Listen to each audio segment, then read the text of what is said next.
Award-winning grime artist Stormzy will be headlining on the main stage at this year's MTV Presents Gibraltar Calling music festival.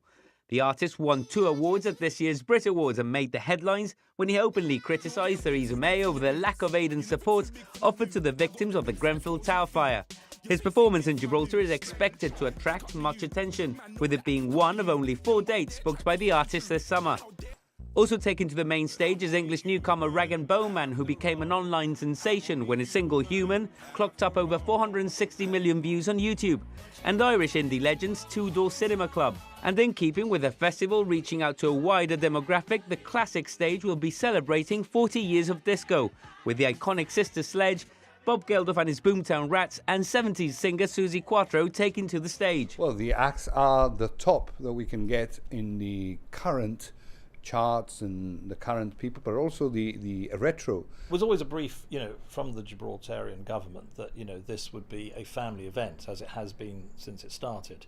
And we just want to take that and make the experience of coming to the festival the best we possibly can. It's a partnership that we started last year, as we all know, and it's worked, where the Gibraltar Music Festival had its place, but it was all very localized.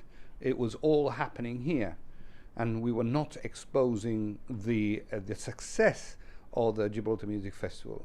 By bringing in Neon Angels and MTV, we are now having a show, a festival, which is beamed around the world. The original festival, the GMF, was entirely produced by a team of locals, in itself intimating that they did know the local community and their tastes. And one of the initial criticisms when the MTV name was attached to the festival was the dread, the fear that they didn't really know. How much research goes into what the Gibraltarian public expects? Quite a lot, extensively, and there's a multitude of ways in which we do that. And one is that GBC Radio, for example, publish their playlists, whether it's the A list, the B list, or the C list. They publish what they're playing every week, and that changes. So we monitor the playlists.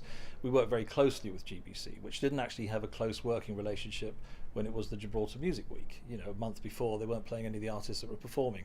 So that relationship is now back on track, and we really like working with Gerard and all the guys down there. We also have due diligence working very closely with the Gibraltar Live Music Society, Gibraltar Music Management, and all the sort of local entities that are sort of government recognised here. The stadium, obviously you describe it as a positive consequence. Football is coming home.